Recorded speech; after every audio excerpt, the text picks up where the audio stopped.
Good morning, students. A very warm welcome to economics class. So students, do you all remember what we did in our last class? Well, I'm sure you all remember. In our last class, we have discussed some important concepts related to national income. We have discussed the meaning of personal income. Personal income means the income of the household sector, right? And there we derived personal disposable income. So what is personal disposable income? It is that part of personal income which is left after making all types of tax as well as non-tax payments. After that, students, we have discussed another very important concept, private income. So when we say private income, it means we are talking of both the income of the household sector as well as the income of the private enterprises. So students, private income includes the income of the household sector, that is private income includes personal income as well.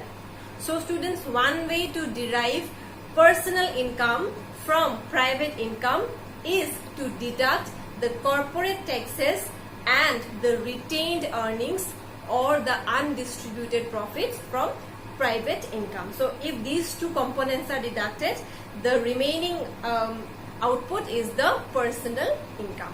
So students, after discussing the meaning of personal income, personal disposable income and private income, we discussed at the very end the meaning of national disposable income.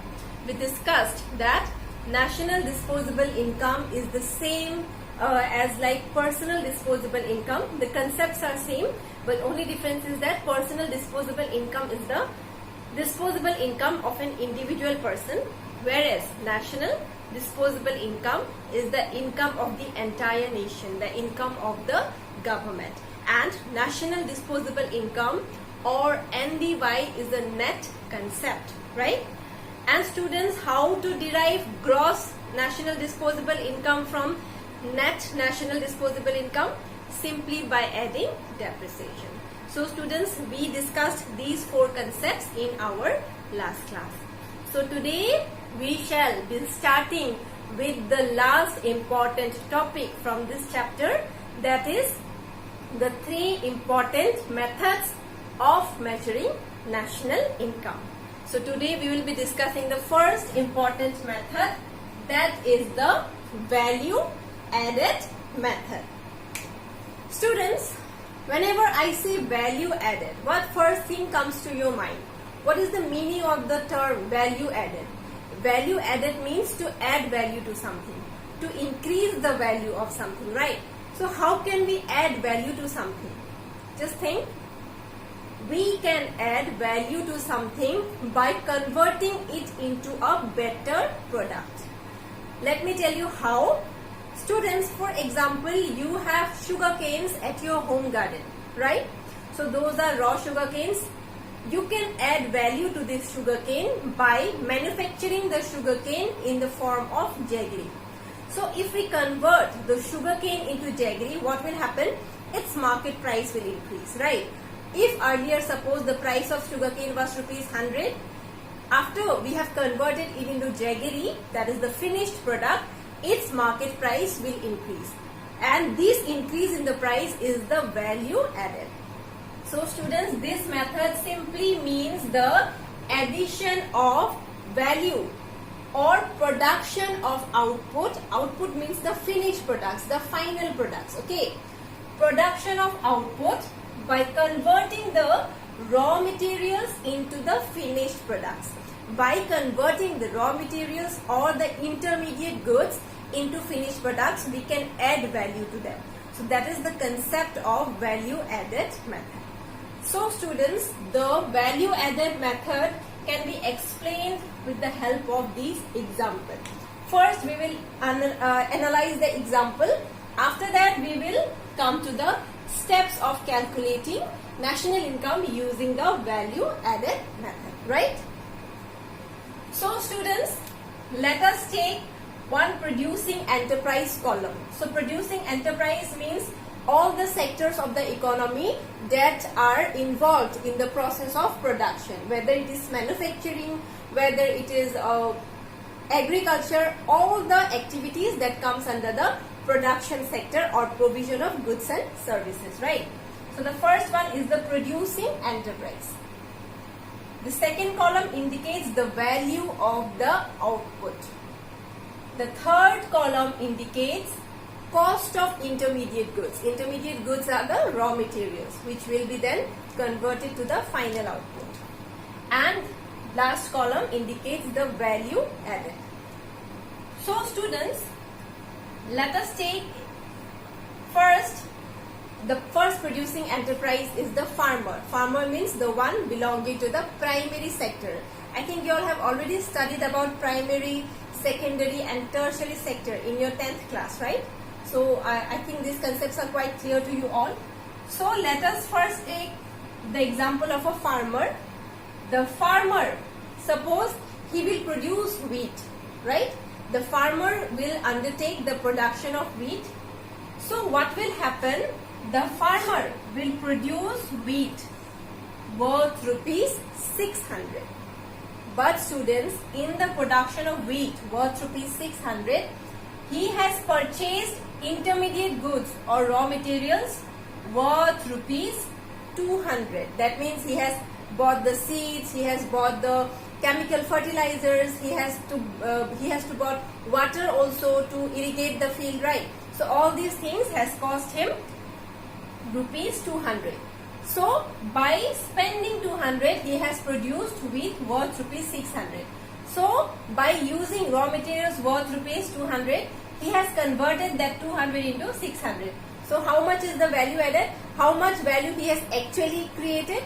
Worth rupees 400.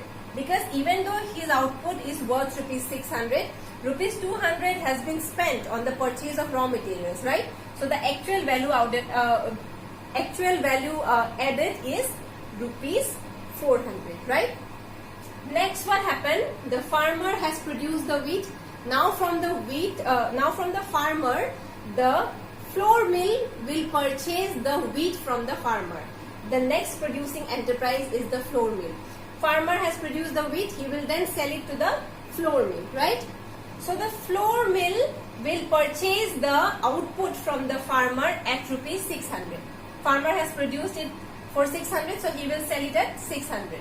So the flour mill will produce it at 600, and after procuring it or purchasing it, that wheat will be converted into flour worth rupees 800.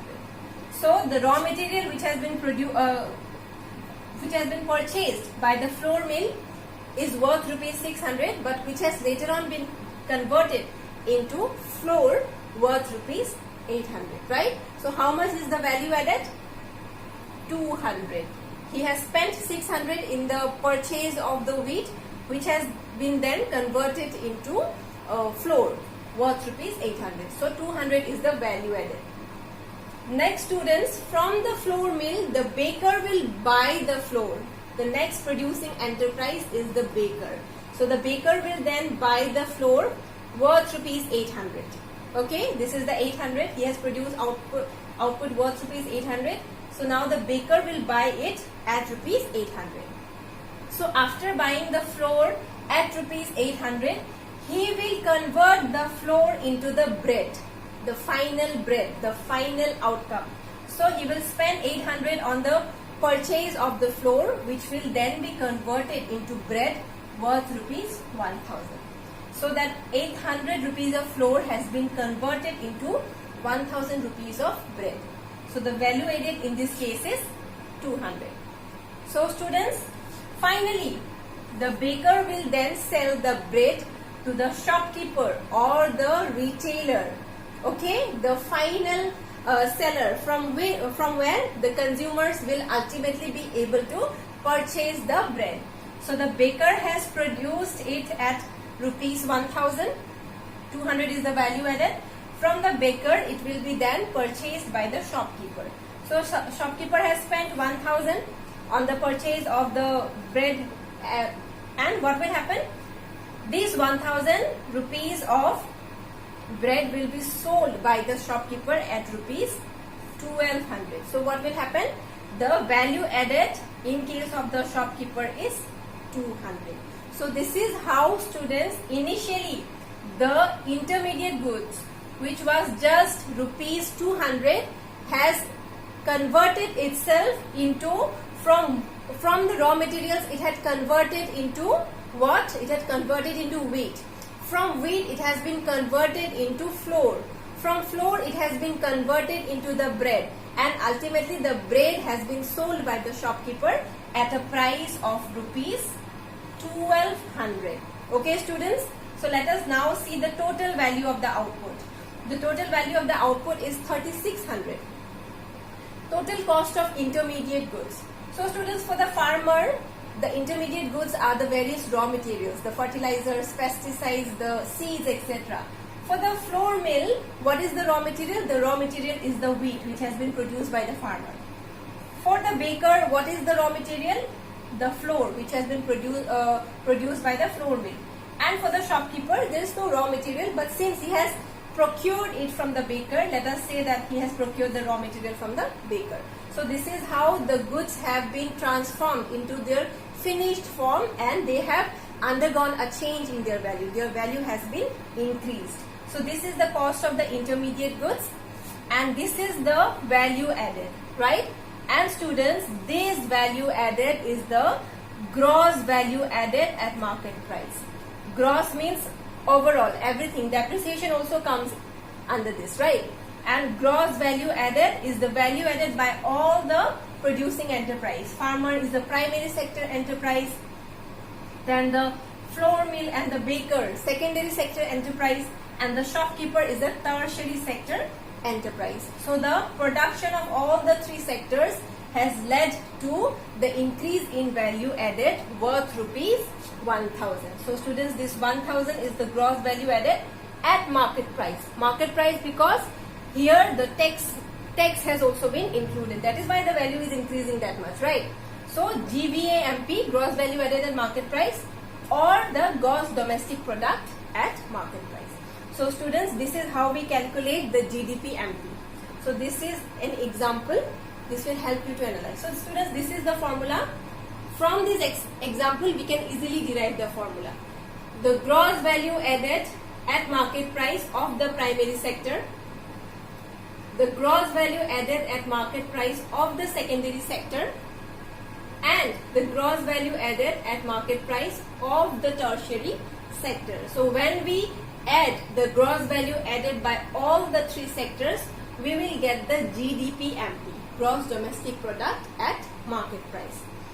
So students, now we have this task of converting this GDP-MP into NNPFC, that is the national income. So after this, we all know the steps, what to do in order to convert this GDP-MP into NNPFC. So it is GDP-MP, so we will deduct depreciation in order to convert this gross into net. So depreciation will be subtracted. Next thing, net indirect taxes will be subtracted to convert this market price into factor cost. So now, after deducting depreciation and NIT, this has been converted into NDPFC, net domestic product at factor cost. So only one step is left. From NDPFC, we have to convert it into NNPFC. So what we have to do? We have to add the net factor income from abroad, NFIA. So once we add the net factor income from abroad, what will happen? This NDPFC will be converted into NNPFC, that is net national product at factor cost. So students, this is the concept of gross value added. Sorry, this is the concept of value added method. By using this method, we can easily calculate the national income. However, students, there are certain precautions or there are certain important things that are required to be kept in the mind in order to use the value added method to compute the national income. If these precautions are not followed, or if these things are not kept in mind, then this might lead to an error in the computation of the national income by using this value added method. So let's find out what these precautions are. So students, the first precaution is the cost of the intermediate consumption should not be included. We all know that intermediate consumption means the value of the raw materials, the intermediate goods, and those things are converted into the final output. It means that the value of the intermediate goods are merged in the value of the final goods. The value of the final goods or the final output already includes the value of the intermediate goods or the raw materials. So there is no point including them again and again. Otherwise, this will lead to an error of double counting. Students, just now we have done an example. So in that example, you have seen that while doing all the calculations, we have got the total value of the output as rupees 3600, right? And the value of intermediate consumption was 2600. But students, how much was the value added? How much was the gross value added? It was 1000, right? Because we have deducted the value of the intermediate consumption. So 3600 minus 2600 gives us 1000, and that 1000 is the GVAMP, or the gross value added at market price, which is also known as the gross domestic product at market price. So always remember, do not include the value of intermediate consumption while calculating the national income using the value added method, right? The second point is sale and purchase of second-hand goods should not be included. Students, this is because the second-hand goods are bought and sold for the second time. It means that these goods have already been bought and sold by someone else before, and while they were already been sold and bought by someone else before, then this means that their value has also been registered before as well. So since their value is already registered, if we include them again, this will again lead to a problem of double counting. So it doesn't matter how many times we sell and buy a good, we can sell and purchase a good as many times as we want, but its value will be included only one time. That is for the first time. In the second time, in the third time, in the fourth time, it will not be included because its value remains the same no matter how many times we keep selling or purchasing it, right? The third point, commission earned on the sale and purchase of second-hand goods should be included. So students, just now we have discussed in the second point that the value of sale and purchase of second-hand goods should not be included.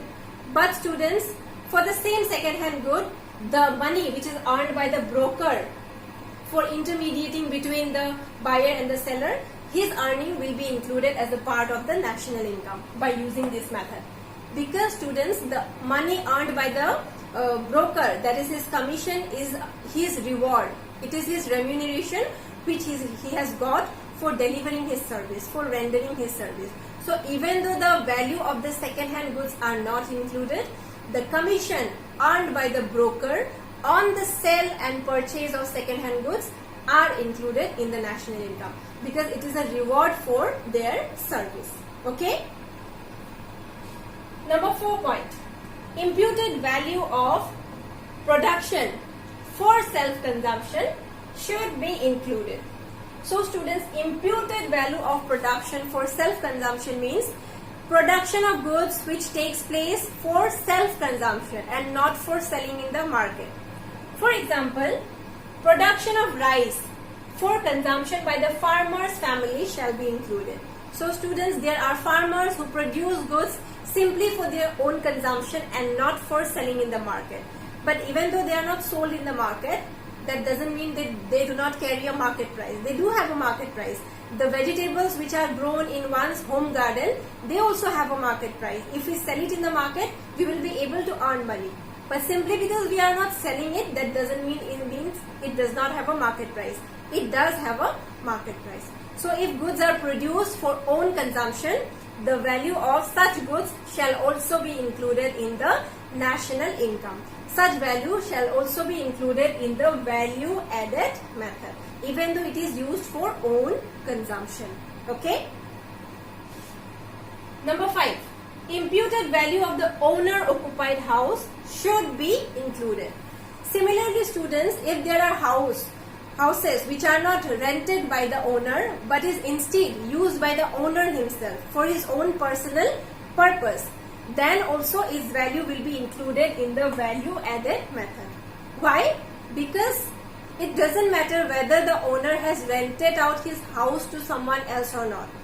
If he had rented out his house, he would have earned some money.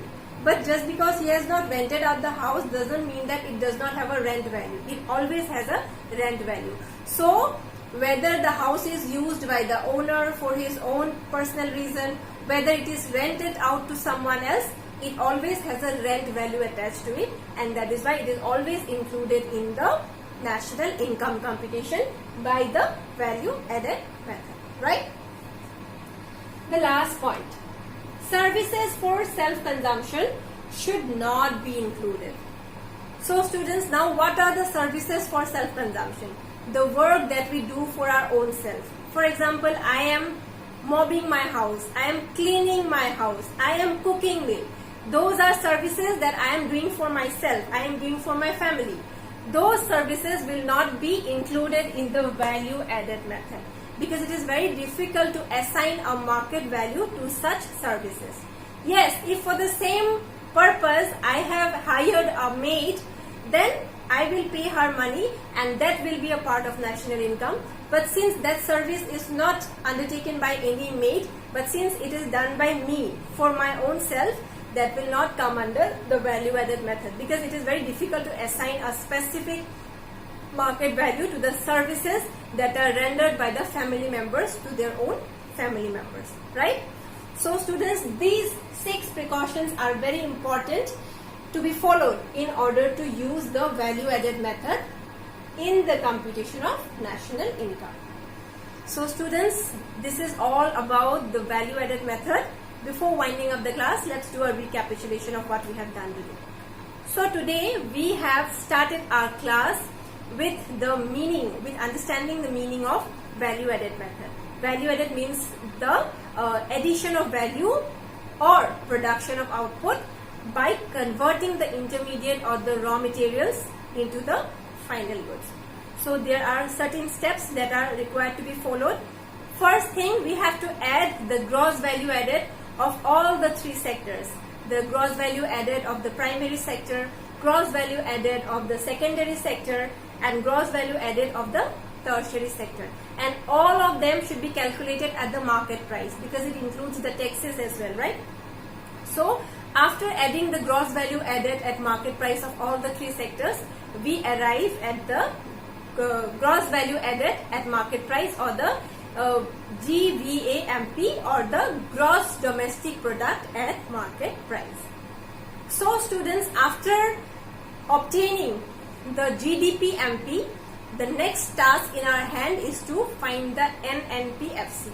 So from GDP-MP to NNP-FC, we all know the calculations. We have to deduct the appreciation, we have to deduct net indirect taxes, we have to add net factor income from abroad. And finally, after doing all these additions and subtractions, we are able to obtain the NNP-FC, that is the national income. So students, that is the formula to calculate the value added, that is the formula to calculate national income using the value added method.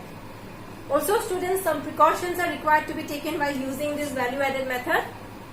For example, the intermediate goods should not be included, sale and purchase of second hand goods should not be included, commission earned by the broker on the sale and purchase of second hand goods should be included, production of goods for own consumption, for self consumption should be included, then imputed value of house owned by the owner himself, that is occupied by the owner himself, should be included, and lastly, the services which are rendered to one's own self should not be included. So students, this brings us to the end of today's class. In case you have any doubt or difficulty, please contact me. I will always help you. Okay then students, see you all in your next class. Thank you. Take care and stay safe.